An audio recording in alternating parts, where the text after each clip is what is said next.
We perform some audit work the public won't see, but for good reason.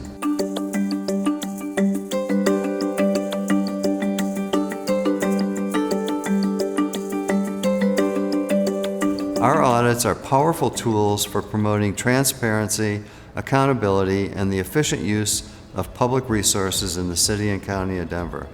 However, not all audit work is made public.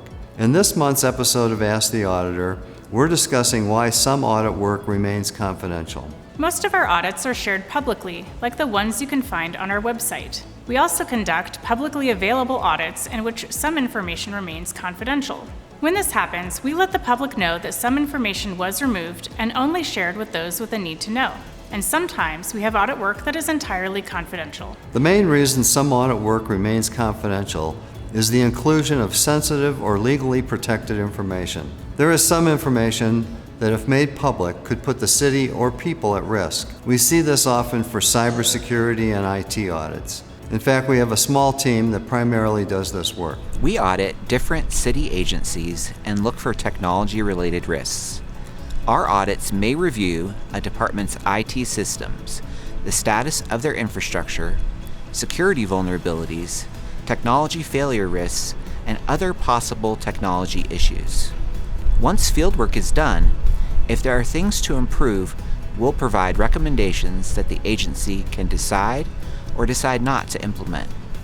We cite best industry practices and offer recommendations on how agencies can do better.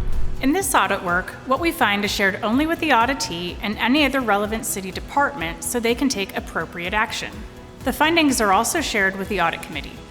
When agencies know an audit related to cybersecurity, information technology, or safety will remain confidential, they are reassured knowing we are not trying to advertise vulnerabilities. If sensitive information were made public in an audit, a bad actor could take advantage of the situation in various ways. They could hack into an agency's unsecure Wi-Fi server and gain access to personally identifiable information of city staff or the public. They could gain access to a department's financial records. Or they could infect a department's IT system with a virus that could spread to other departments. These are risks we want to avoid. I've conducted many confidential IT audits of city agencies. We've found some are doing a good job managing their information technology. Others have improvements to make. They often welcome our audits because we can help flag areas of improvement, security gaps, and potential vulnerabilities.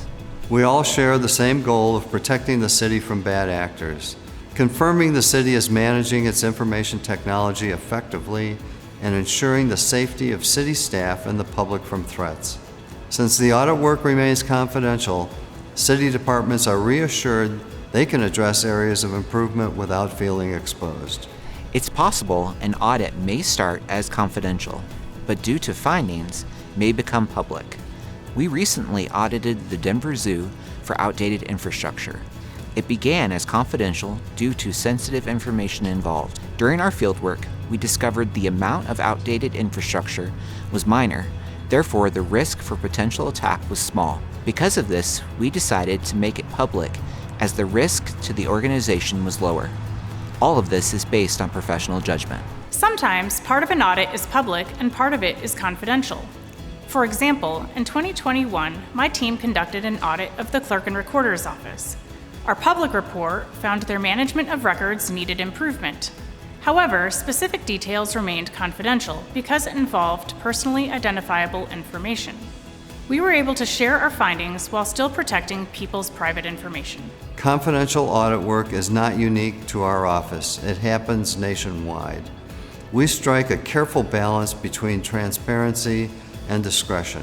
We aim to serve the public while protecting sensitive city information from bad actors. Well, that's it for this episode of Ask the Auditor. If you have a question, submit it to auditor@denvergov.org, and maybe yours will be the next one we answer on the next episode of Ask the Auditor.